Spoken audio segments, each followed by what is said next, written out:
Welcome back to SaharaTV. My name is Rudolf Okonkwo. I hope you've been watching our coverage of the 2015 presidential election and the Senate and House of Rep. We've been giving you stories from all angles. We just showed you the press conference by the INEC chairman, Jega. We will come to that when we have our Skype call segment. In the meantime, we want to go to Kaduna and speak to Sheik Gumi. Sheik Gumi, you all know, is an Islamic scholar and the head of a mosque in Kaduna. Sheik Gumi, welcome to SaharaTV. Welcome. I'm happy to be with you. Yeah. So, Sheik, I want to start with asking you about what happened yesterday. How was the election conducted in Kaduna? Okay, yesterday the election was very peaceful. We didn't have any incident in Kaduna. We thank God for that. Did you vote? Actually, myself, I didn't vote because I'm not registered. I came into the country just 2 years back and I could not get registered because the last election I was not around in the country. Okay, okay. This shows that a lot of Nigerians that are eligible did not even get the chance to vote in this election. Yes. All right. So, but were you able to speak to people around their area, and how did they see the whole process? Those that voted. The members of my family who voted. So it was nice. It was peaceful and quiet without any problem at all. So, are there results coming out from Kaduna that you are seeing? Okay, yes, we've had some results, but not official results actually. But from Kaduna, yes. Okay. Yes. So now I know you are watching. And go ahead. Go ahead. No, I say the results are actually very few. What we have so far had and collected, it's not enough really to give us the complete picture of what is happening. Okay, that's in Kaduna. Yes, in Kaduna. Okay. Now, you following the stories of what's happening in places like River State and Imo State, where there are problems with the conduct of the election? Yes, I've been following it on the news. Okay, so there were calls by several people now to cancel the election in River State. INEC chairman just spoke, and they are aware of what's happening. What is your take on that possibility that some elections might be cancelled? Okay, what I would say at this particular period is that people should be very patient about whatever is happening. Since we have our confidence in INEC, they have done all what they can do possibly. Let's wait and give them the benefit of the doubt until when they have announced the results. If INEC sees it's better to conduct another elections in some of the areas, then let it be. But we should not take hands into the laws into our hands and let INEC go ahead and do what they think is right for the country. Now, I don't know your opinion about the postponement of the election, but do you now think, looking back at how yesterday went, that it was a good idea to postpone the election? Oh, yes.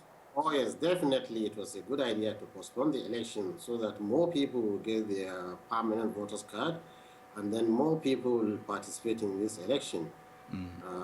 Yes, it's a good idea. Now, the Boko Haram situation in the north, what is the latest from where you are, what you know?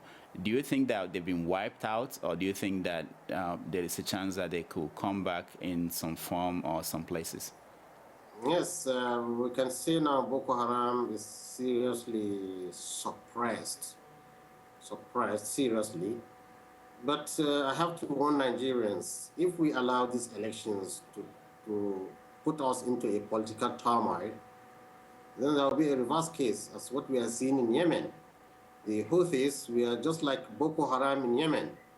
When the Yemen goes into political upheaval, this is what's happening now. They are holding the capital city.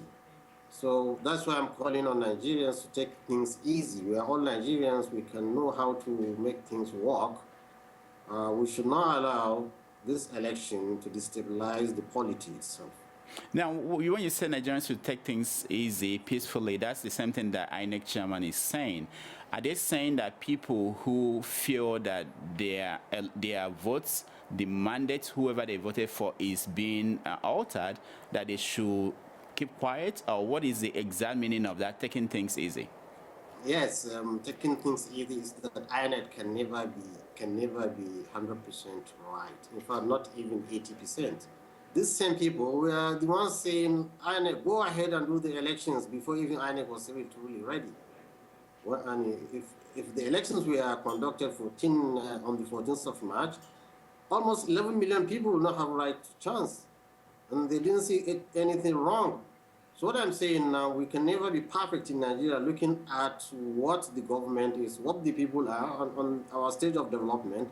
So let's just pass through this period, by taking things easy. Things are going to improve. I've seen that.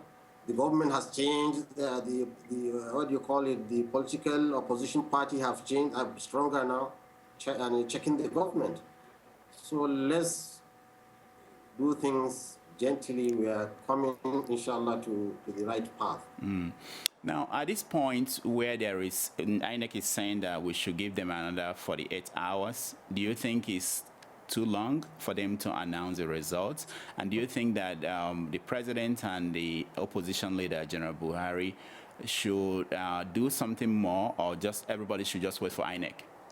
No, now INEC is in charge. INEC has the mandate to declare whoever wins the leadership. So the president and General Buhari have no any right in this issue until what Jega will say. So let's all wait for him to declare whoever has won, and Nigerians should accept that. If anybody has grudges, there is the right lawful channel to seek for redress. Now, before the election, you wrote an essay where you recommended that President Jonathan and General Buhari should excuse themselves from running. Yes. Of course, they ran. Were your fears exaggerated? Well, since they have run, then we're in a situation whereby now we have to see that the same thing that happened in 2011 doesn't happen again. I can tell you now there are some quarters in Nigeria and some, what do you call it, in Kaduna, children or youth are jubilating already for the victory of the candidate they have chosen already. Before even 10% of the results is announced. So this is the situation we're trying to avert. Let's not go back to what happened before. Let's take things cool. And I beseech the clergy and the politicians, the traditional rulers, to all come out and calm nerves. Because I've had in Plateau State, even the house of one of the political leaders is already on fire now. In this situation, we have to be very alert and try to calm down nerves this time. So there are expectations out there, and people believe that their candidates won. If eventually INEC announces the winner, and some people will definitely be disappointed, what should happen then? How do we make sure that it doesn't lead to violence? This is the issue I'm facing now. Already, I think some security measures has to be employed, really. Okay. Before the announcement of the results, on whichever side it's going to be. Now, so that we have this. Now, in 2 weeks' time, there will be another election, and that will be for governors and the state houses of assembly. Kaduna is one of the so-called battleground states for that election. What is the political equation there? What's going on in Kaduna in terms of the governorship election? Okay, it's a highly contested position actually in Kaduna, but I don't expect there will be so much chaos in the gubernatorial election, being that the two candidates are actually from the same local government and from the same area of Kaduna. Whichever side it is, they are all brothers. I don't think people will cut their necks because of any one of them. So do The you think? problem Okay, go ahead. yes. Go The ahead. problem that we anticipate is with the presidential election. Okay, okay. So do you think that who should we give credit for how Nigeria performed yesterday, Nigerians or the president or Jega? Who is actually the one responsible for the relatively peaceful way we handle this election? Actually, I can commend all, the president himself and his government, Jega and his INEC, and the Nigerian populace with their humility and the way things were conducted. I will commend everybody. Okay. All right. Sheik Gumi, we thank you so much for joining us. Okay, thank you very much. And when we come back next 2 weeks for the gubernatorial election, we will hope that you join us again to help us understand what's happening in Kaduna. Yes, it's a pleasure. All right. That has been Sheik Gumi giving us update from Kaduna State, where the election took place also yesterday, and where we are expecting a very competitive election for governor in 2 weeks' time. When we come back, we are going to talk to our Skype callers, and many of you are already online waiting to join this conversation. We are also expecting to talk to Governor Rotimi Amaechi of Rivers State on the situation in the state, so stay tuned.